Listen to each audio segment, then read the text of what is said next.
말씀은 마태복음 7장 13절부터 14절까지 말씀입니다. 우리 시간 다 함께 13절, 14절 말씀 봉독하도록 하겠습니다. 우리 시간 다 함께 성경 말씀 봉독합니다. 좁은 문으로 들어가라. 멸망으로 인도하는 문은 크고 그 길이 넓어 그리로 들어가는 자가 많고 생명으로 인도하는 문은 좁고 길이 협착하여 찾는 자가 적으리라. 아멘. 할렐루야. 아멘. 하나님의 크신 은혜가 오늘 이 시간 우리 모두 위에 함께 하시기를 주님의 이름으로 축원합니다. 우리 또 3일 만에 일주일 만에 오래간만에 뵀는데요. 우리 앞뒤로 좌우로 주의 이름으로 환영합니다. 축복합니다. 그렇게 우리 인사 나누겠습니다. 주의 이름으로 환영합니다. 축복합니다. 미국 하버드 대학교 교수였고 세계적 명성을 떨치던 헨리 나우웬이라는 박사가 있습니다. 어느 날 이 헨리 나우웬 박사가 학교를 사직하고 작은 정신장애 교육시설인 데이브레이크라는 교육시설의 직원으로 들어갔습니다. 그리고 장애인들을 돌보게 되었습니다.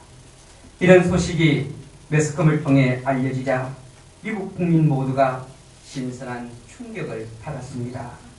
신문 기자들이 그를 찾아가 이렇게 한 동기가 무엇이냐고 물었더니 그는 예수님을 진정으로 이해하려면 그분이 가셨던 그 길을 걸어보아야 합니다. 좁은 문, 험한 길을 걸어보아야 합니다. 지금까지 머리로만 성경을 이해하였는데 장애인들을 도우면서 몸으로 예수님을 이해해 보겠습니다. 그렇게 말했다고 합니다. 성경은 우리에게 두 개의 문과 길이 있다고 말씀합니다. 하나는 생명으로 인도하는 문과 길이요, 다른 하나는 멸망으로 인도하는 문과 길입니다. 그렇다면 여러분은 어떤 문과 길로 가고 싶어 하십니까? 당연히 생명으로 인도하는 문과 길로 가고 싶어 하실 겁니다. 그런데 우리가 멸망이 아닌 생명으로 가려면 생명의 길을 가야 합니다. 그리고 또한 생명의 문을 들어가 그 생명의 길을 따라가야만이 우리가 갈 수 있다는 겁니다. 솔로몬이 지은 잠언 16장 25절을 보게 되면 어떤 길은 사람이 보기에 바르나 필경은 사망의 길이라고 말씀합니다. 여행을 하다 보면요, 때때로 방향 감각을 잃을 때가 있습니다. 그래서 엉뚱한 길로 갈 때가 있다는 겁니다. 분명 이 길이 맞는 것인 같은데 알고 보면 반대 방향인 경우가 종종 있습니다. 만일 우리의 인생길에서 이런 착각을 일으킨다면 그것은 큰 낭패가 아닐 수 없습니다. 오늘 본문 13절을 보게 되면 예수님께서 친히 이렇게 말씀하셨습니다. 좁은 문으로 들어가라.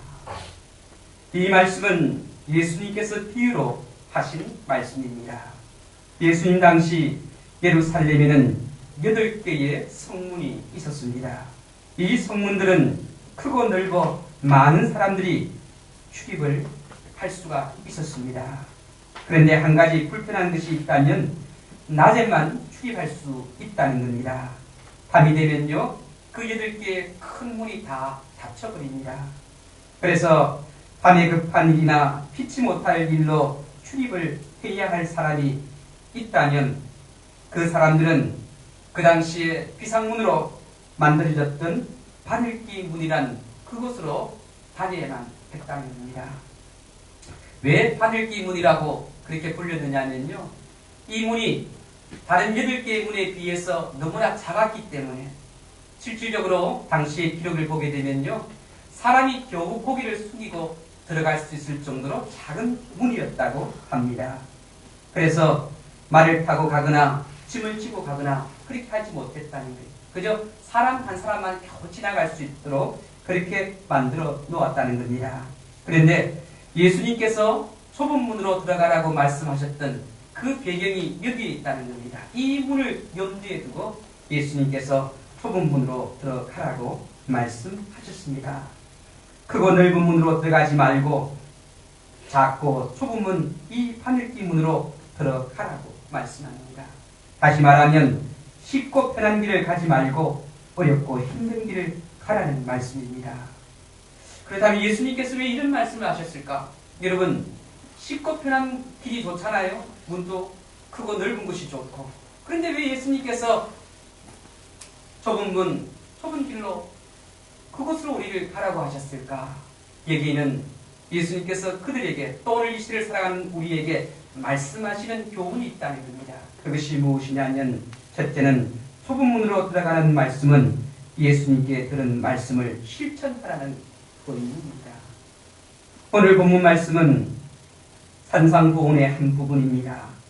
산상보훈이란 예수님께서 갈릴리 지역 작은 산에서 예수님을 따르던 수많은 사람들에게 가르치신 그 말씀, 보물과 같은, 보석과 같은 그런 말씀이다. 그런 의미로 산상보훈이라고 합니다. 이 산상보훈은요, 마태복음 5장 1절부터 7장 27절까지의 말씀을 가리킵니다. 오늘 말씀은 예수님께서 가르치신 산상보훈의 말씀을 이제 하나님의 백성들이 어떻게 해야 하는지 거기에 대한 답을 제시해 주는 겁니다.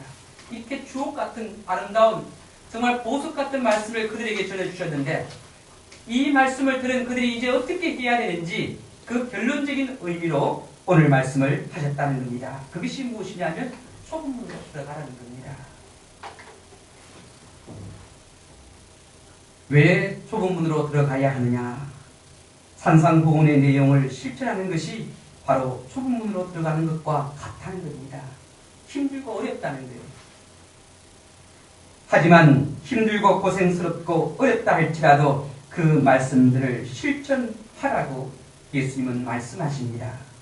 예수님께서 말씀하신 산상보훈의 몇 가지 내용들을 살펴보게 되면요, 5장 21절 22절에 보면 형제에게 노하거나 바보라고 하거나 미련한 놈이라고 말하는 것은 곧 살인하는 것과 같아. 그렇게 예수님께서 말씀하십니다. 또 28절을 보게 되면 음욕을 품고 여자를 보지 말라. 그렇게 보면 이미 벌써 가늠한 것이다. 그렇게 말씀합니다. 그리고 39절을 보게 되면 누구든지 내 오른뺨을 치거든 왼편도 돌려대라고 말씀합니다. 그리고 44절을 보게 되면 너희 원수를 사랑하며 너희를 박해하는 자를 위하여 기도하라고 말씀합니다. 여러분, 산상보훈의 내용은 정말 좋은 말씀이 보석과 같은 그런 말씀입니다. 그런데 이 말씀들을 실천하기가 너무 어렵다는 거예요. 여러분, 누군가가 이유 없이 여러분에게 와서 오른쪽 뺨을 때렸어요. 그렇다면 여러분 왼쪽 뺨까지 돌려댈 수 있을까요? 과연 몇 사람이나 그렇게 할 수 있을까요? 그러나 예수님께서는요, 그 산상에서 수많은 사람들에게 하신 그 말씀들을 너희가 들었으니까 이제 실천하라. 그 실천하는 것이 좁은 길을 가는 것 같이 그렇게 어렵고 힘든 일이지만 그래도 해야 된다. 그렇게 우리에게 말씀하고 있다는 겁니다. 잘 알려진 베스트셀러 가운데 보면요, 마시멜로 이야기라는 책이 있습니다. 그 첫 부분에 보면 이런 이야기가 나옵니다. 햇볕이 뜨거운 어느 여름날 오후 개구리 3마리가 나무 위에 올라탄 채 윤의 강물을 떠내려가고 있었습니다. 나무잎이 강 중간쯤에 이르렀을 때 셋 중 한 마리가 갑자기 벌떡 일어나 결심이라도 한 듯 너무 더워 난 물속으로 뛰어들 테야 그렇게 외쳤습니다. 다른 개구리들이 이 말에 그저 고개를 끄덕였습니다. 자, 이제 나무 위에 있는 개구리는 몇 마리일까요? 여러분, 나무 위에 개구리 3마리가 있는데 한 마리가 벌떡 일어나서 나는 더워서 안 되니까 물속으로 뛰어들 거야 그렇게 이야기했어. 자, 그러면 나무 위에 개구리가 몇 마리 남았을까요? 보통적으로 2마리 남았다고 이야기하죠. 근데 그 답이 틀렸다는 거죠. 왜 틀렸느냐면요, 뛰어들겠다는 그런 말일까요? 직접 뛰어들어서 들어갔다는 그거와는 차이가 있기 때문에 그런 거죠. 여러분, 결심은 얼마든지 할 수 있어요. 해야 되겠다. 그런데 여러분, 실천이 어렵다는 거예요. 결심하는 것과 실천하는 것은 별개의 문제라는 겁니다. 여러분, 오늘 이 시대를 살아가는 많은 사람들이요, 결단을 해요. 결심을 해요. 그런데 어떻게 실천하지 않는 경우들이 너무 많다는 겁니다. 마찬가지로 우리도 말씀을 깨닫는 일과 말씀을 실천하는 일은 다른 차원입니다. 왜냐하면 말씀을 이해하고 말씀에 동의했다고 해서 저절로 실천할 수 있는 것이 아니기 때문입니다.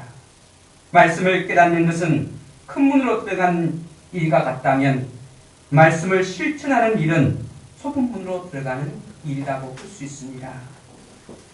여호수아 1장 3절을 보게 되면 내가 모세에게 말한 바와 같이 너희 발바닥으로 밟는 곳은 모두 내가 너희에게 주었노니 그렇게 말씀합니다. 이 말씀은 하나님께서 모세가 죽은 후에 여호수아에게 주신 약속의 말씀입니다. 이스라엘 백성들에게 가나안 땅을 약속으로 주셨습니다. 그런데 문제는요, 저들이 그 땅에 들어가 자기들의 발로 밟아야 된다는 겁니다. 그래야만이 그 땅을 차지할 수 있다는 겁니다. 물론 그 가나안 땅에 들어가게 되면요, 그 가나안에는 7 족속들이 버티고 있었습니다. 그들과 전쟁을 치러야 되고 그들을 몰아내야 합니다. 하나님께서 약속으로 주셨지만 그 약속을 받아 누리기 위해서는 그들이 그곳으로 들어가야 된다는 거예요. 근데 여러분, 하나님께서 아무리 약속하셔도 그들이 그 가나안 땅으로 들어가지 않으면요, 그 약속은 어떻게 이루어질 수 없는 거지. 그 땅을 정복해야 됩니다. 오늘 이 시대를 살아가는 우리도 마찬가지입니다. 말씀을 듣고 그 말씀에 대해 입으로 아멘만 하고 있다면 이루어지지 않는 거예요. 우리가 그 약속을 믿고 실천해야 됩니다. 그 약속의 말씀에 순종해야 됩니다. 그래야만이 그 말씀이 우리의 삶 가운데 이루어지게 된다는 겁니다. 영국의 유명한 문학 비평가였던 러스킨이라는 사람이 있었습니다. 그에 관한 일화가 하나 있는데요. 그가 영국 옥스포드 대학에서 강의를 하게 되었습니다.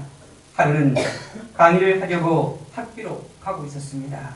그런데 비가 오고 길이 좋지 않아서 여러 번 흙탕물이 옷에 튀어 옷이 더러워졌습니다.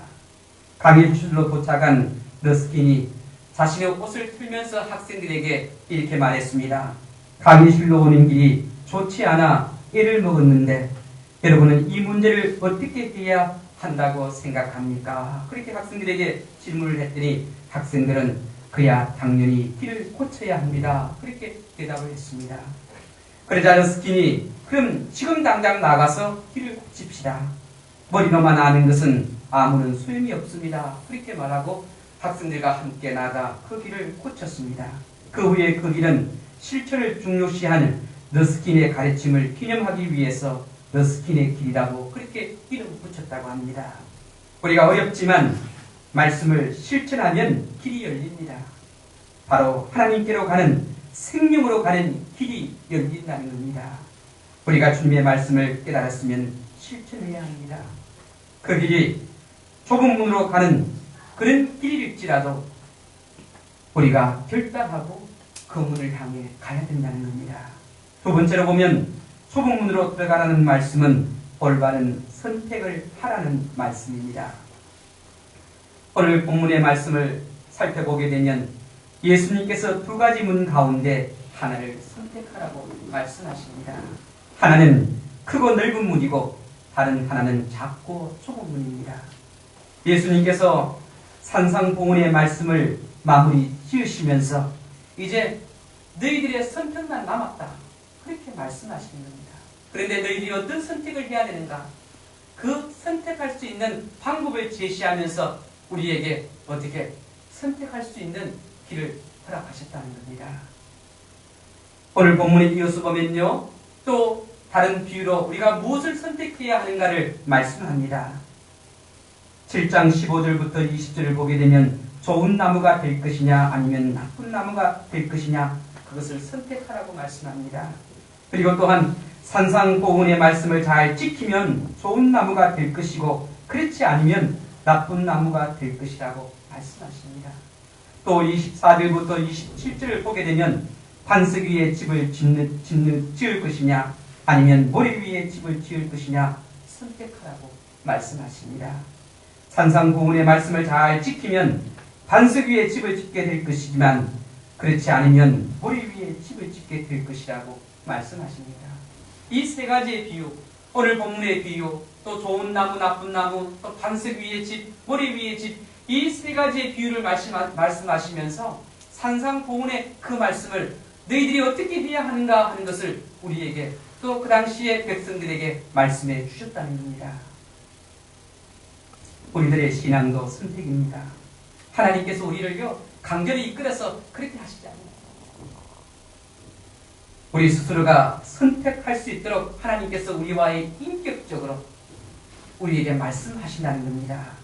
다만 우리가 어떤 선택을 해야 하는가, 그것이 어떤 선택이 올바른 선택인가, 그 길을 예수님께서 우리에게 제시해 주고 계시다는 겁니다. 분명히 선택은 우리가 합니다. 그리고 그 선택의 결과도 우리가 책임을 지는 것입니다. 신명기 30장 15절 말씀을 보게 되면 보라 내가 오늘 생명과 복과 사망과 하를 내 앞에 두었나니 곧 내가 오늘 네게 명령하여 내 하나님 여호와를 사랑하고 그 모든 길로 행하며 그의 명령과 규례와 법도를 지키라 하는 것이라. 그리하면 네가 생존하며 번성할 것이요 또 내 하나님 여호와께서 내가 가서 차지할 땅에 네게 복을 주실 것이니라. 그러나 네가 만일 마음을 돌이켜 듣지 아니하고 유혹을 받아 다른 신들에게 절하고 그를 섬기면 내가 오늘 너희에게 선언하노니 너희가 반드시 망할 것이라. 하나님께서요 이스라엘 백성들에게 말씀하십니다. 시키면 생명과 복을 허락하시고 그렇지 않으면 사망과 하가 있을 것이라고 우리에게 말씀합니다. 그리고 하나님을 섬기지 아니하고 헛된 것들 우상을 섬기게 되면 결국은 망하게 된다 하는 것을 우리에게 말씀합니다. 여러분, 우리가 선택이 왜 어렵습니까? 지금 선택하는 상황과 선택의 결과가 나타나는 나중의 상황이 달라지기 때문에 우리가 선택을 잘 해야 된다는 겁니다. 오늘 예수님께서 비유로 말씀하신 그 내용을 보게 되면요, 처음 선택하는 그 상황은 참으로 힘들고 어려워요. 예수님의 말씀대로 선택하려면 힘들고 어렵다는 거예요. 하기 힘들다는 거예요. 그런데 여러분, 그런 상황에 그것을 선택하는데 선택을 하고 난 후의 상황이 전혀 다르다는 거죠. 생명을 인도하는 길이기 때문에. 그러나 여러분, 쉽고 편하고 또 누구나 할 수 있는 그 문으로 들어가는 그 선택을 하게 되면요, 처음에는 좋고 아름다울지 모르지만, 편하고 쉬울지 모르지만 그 결과가 얼마나 비참한가를 우리에게 예수님께서 말씀해 주고 계시다는 겁니다.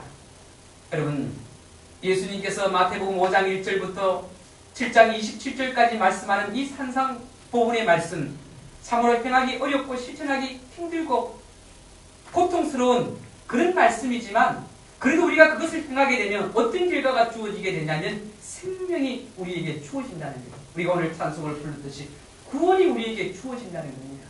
그러나 여러분, 힘들고 어려워서 그렇게 하지 않으면 당신은 편하고 좋을지 모르지만 그 결과가 얼마나 참담한가를, 멸망으로 가는, 영영 죽을 수밖에 없는 그런 상황으로 가게 되는 바로 그 문이고 그 길이라는 것을 우리에게 말씀하고 계신다는 겁니다.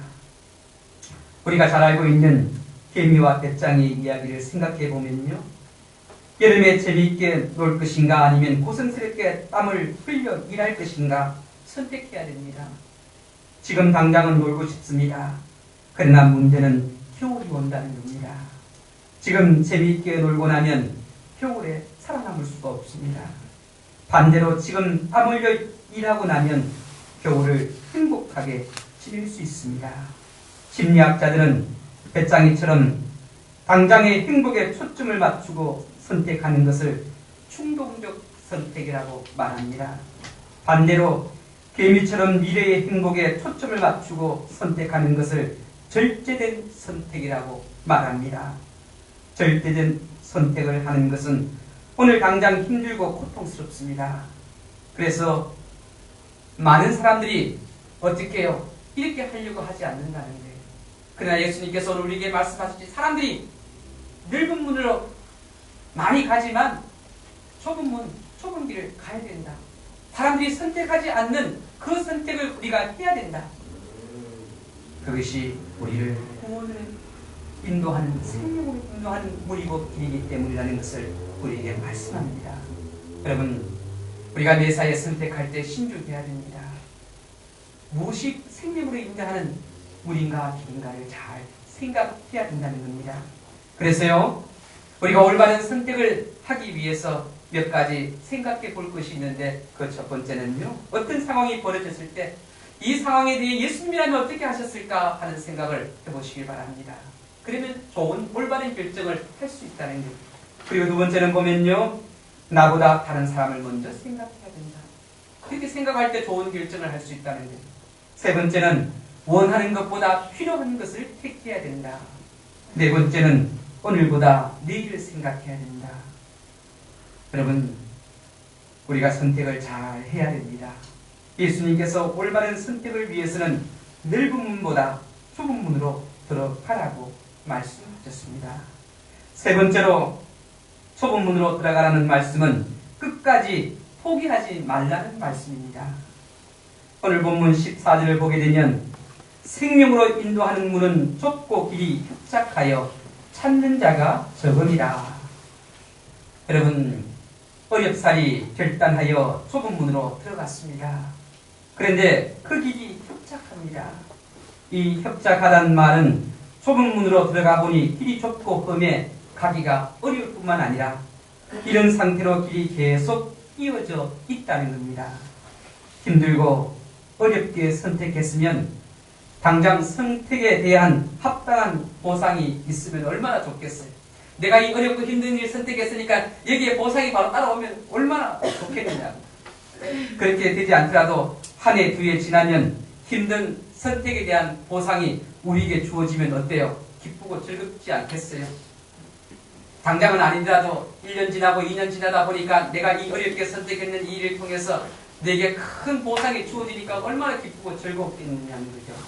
그런데 힘들고 어렵게 선택은 했지만 여전히 힘들고 어려워서 얼마 가지 못해 포기하는 사람들이 많이 있다는 거예요. 어떤 분이 그런 이야기를 하더라고요. 예수를 믿어보려고 교회를 갔더니 교회에서 목사님이 요구하는 것이 너무 많더니 지켜야 할 것도 많고 도저히 안 되겠다 좀 참고 견뎌보려고 했는데 너무너무 이렇게 제재하는 것이 많았어. 그래서 어디로 옮겨 성당으로. 성당에 때까지 너무 힘들어하더래요. 하라는 것도 없고 어떤 문제가 생겨서 이런 것 때문에 고민하니까 신부님이 그래 하고 싶은 대로 하시라고 해보고 나중에 안 되면 하나님 앞에 용서를 구하고 그러니까 너무 편하고 좋더라는 거예요. 예수님은요 우리에게 그렇게 말씀하시지 않으셨다는 거예요. 출애굽기는 이스라엘 백성들이 출애굽한 이야기의 내용을 상세하게 기록하고 있습니다.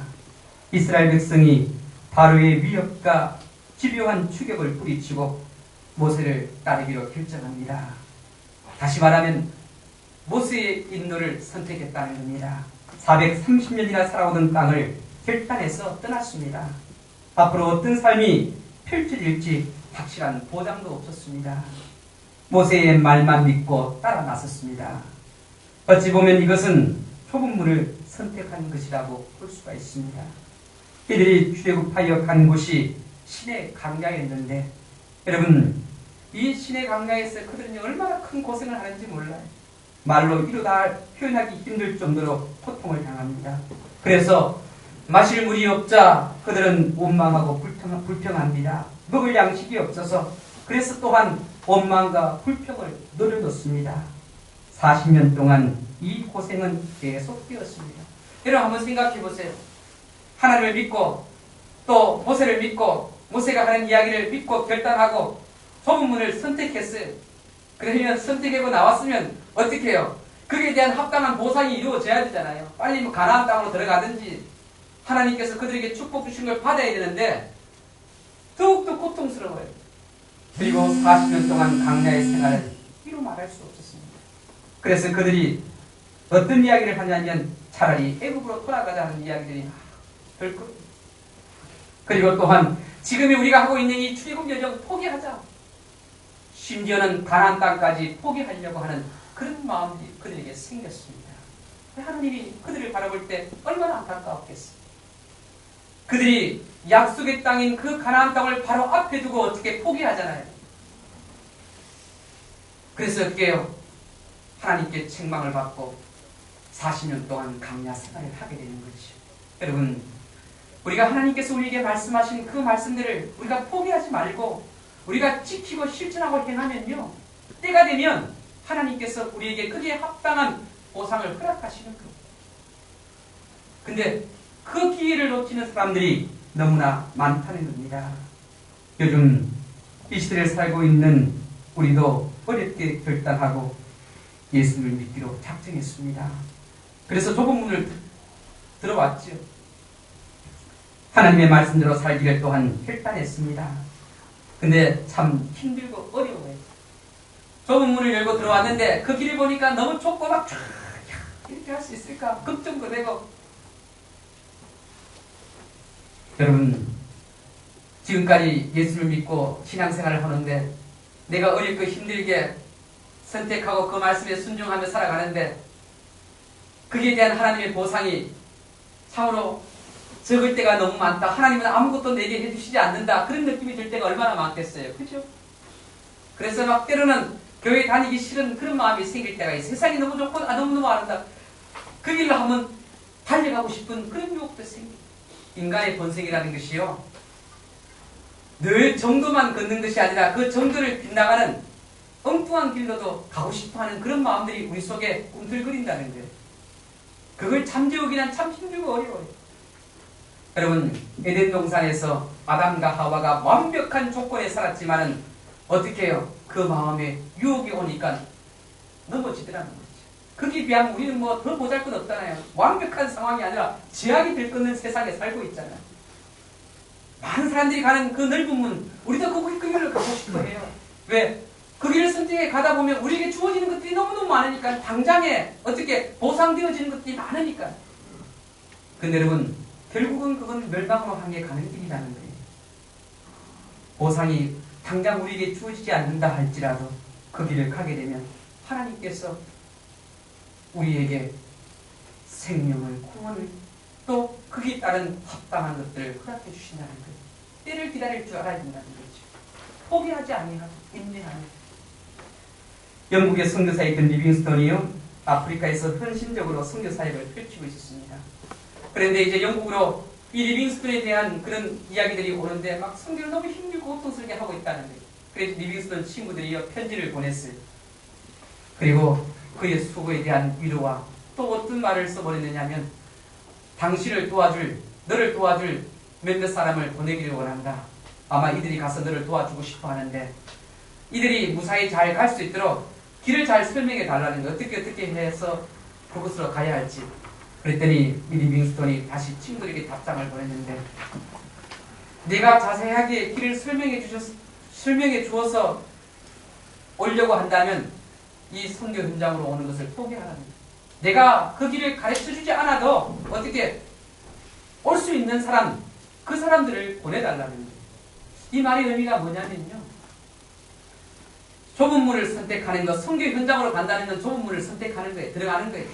근데 여러분, 그 선교지에서 정말 내 생명을 넣어놓고 헌신하는 것, 이건 좁은 길을 가는 거예요. 우리가 선택했을지라도 그 길을 따라 가지 않으면 안 되는 거죠. 이 리빙스턴의 친구들이 리빙스턴의 그 이야기를 듣고, 정말 그 고통스러운 것들을 같이 나누어야 되겠다, 분담해야 되겠다, 도와줘야겠다 하는 그런 뒷단을 내릴 수는 있죠. 근데 그 일을 하러 가는데 편한 것을 선택한다면 어떻게 해요? 문제가 되는 거죠. 그곳에 가서 어떻게 고생하는 이런 것들은 제대로 할 수 없다는 거예요. 길은 모르지만 그가 고통당하는 그곳, 그 성지를 향해 찾아가고, 그 찾아가서 거기에서 자기도 그렇게 헌신하겠다는 그런 실천이 없으면 어렵다는 거예요. 하나님이 우리에게 요구하시는 것이 바로 그런 것입니다. 결단으로 끝나는 것이 아니라 그 말씀을 들었으면, 정말 좋은 말씀이다, 들었으면 그 말씀을 실천하면서 이제 하나 한 걸음 한 걸음 나가는 거예요. 실천하기가 좁은 문을 들어가는 것처럼 어렵고 힘들지만 그래도 그 길을 가는 거예요. 그렇게 해야만이 예수님께서 우리에게 말씀하신 생명이 있다, 구원이 있다, 우리에게 말씀하시는 거죠. 오래전에 미국에서 히트했던 손목시계가 하나 있습니다. 저 오늘 아침에 뉴스를 보니까 박근혜 대통령이 시계를 만들어가지고 이제 막 여당의 국회의원들에게 10세트씩 줘가지고 설 선물로 주라고. 아마 여러분들 가운데 역대 대통령들 그 시계 선물 받아보신 분들 계실 거예요, 그죠? 그 시계 도스티가 좋아요, 성능이 좋아요. 제가 서울에서 사역할 때 어느 동장님이요, 자기가 이제 그 노무현 대통령의 그 시계를 선물 받았다고 그래요. 그래서 저를 주시더라고요. 근데 이렇게 차고 다녔는데요, 좀 성능이 시원찮은 것 같아요. 얼마 가지 못해서 고장이 나더라고요. 근데 그거는 어디 가서 AS를 받는지. 근데 여러분, 미국에서 히트했던 이 손목시계 중에 하나가 티맥스 시계라는 시계였다고 해요. 근데 이 티맥스라는 시계가 유명해진 이유가 무엇이냐면요, TV 광고 때문에 그랬다고 해요. 그 TV 광고에서 어떻게 선전했기에 보니까 비행기에서 시계를 떨어뜨려요. 그리고 또 트럭이요, 그 시계를 깔고 지나가요. 그리고 또 그 시계를 향해서 막 바이크를 막 탁 던지는 거죠. 그런데 결국 시계는 깨지고 망가집니다. 그런데 가만히 보면 시계가 가요. 그러면서 광고 마지막 멘트에 뭐라고 되어 있느냐면 티맥스, 어떠한 상황에도 갑니다. 어떠한 상황에서도 이 시계는 간다는 거예요. 대단한 시계잖아요, 그죠? 시계는 가야 돼요, 그죠? 그래야 시간이 맞잖아요. 여러분, 우리가 어떤 상황에 있을지라도, 어떤 처지, 어떤 여건, 어떤 환경에 있을지라도 주님이 말씀하시면 그 말씀대로 좁은 길로 가는 거예요. 가야 돼요. 그래야만이 생명이 있다. 포기하면, 인내하지 못하면, 올바른 선택을 하지 못하면 어떻게 해요? 그것이 멸망으로 가는 길이 된다는 겁니다. 우리 신앙생활이 이렇게 돼야 됩니다. 한번 결정한 것은, 한번 선택한 것은 어떤 일이 있어도 지켜야 합니다. 조금 상황이 어렵다고, 사업이 잘 안 된다고, 건강상의 문제가 생겼다고, 집안에 어려운 일이 생겼다고 포기하면 안 된다는 거예요. 좁은 문으로 들어가는 연습을, 그 문으로 들어왔으면 그 길을 가는, 인내하며 가는 그런 믿음의 삶을 살아야 됩니다. 여러분, 당장에 내게 보상이 주어지지 않는다 하더라도 포기하지 말고 가시길 바랍니다. 그런데 언젠가는 거기에 대한 종착역이 나오게 되고 그곳에 내리게 되면 우리가 정말 구원으로, 생명으로 인도하는 그곳에 우리가 도달하게 된다는 겁니다. 오늘 예수님께서 우리에게 다시 한 번 더 말씀하십니다. 이제 우리의 분명한 선택이 있어야 됩니다. 좁은 문으로 들어가라. 이 문으로 들어가야만이 생명을 얻을 수 있다고 말씀합니다. 이제 선택은 우리에게 달렸어요. 좁은 문으로 들어갈 것인가, 아니면 넓은 문으로 들어갈 것인가. 여러분, 2014년 올 한 해 벌써 3주가 지나가고 있습니다. 여러분의 삶 속에 나는 어떤 문을 향해 가고 있고 어떤 길을 향해 가고 있는지 살펴보고, 넓은 문을 향해 가고 있고 또 그 문을 통과해서 넓은 길로 가고 있다면 돌아서시길 바랍니다. 그래서 주님이 우리에게 말씀하시는 생명의 문으로, 구원의 문으로 그 길을 가는 우리 모두가 되기를 주의 이름으로 축원합니다. 기도하겠습니다.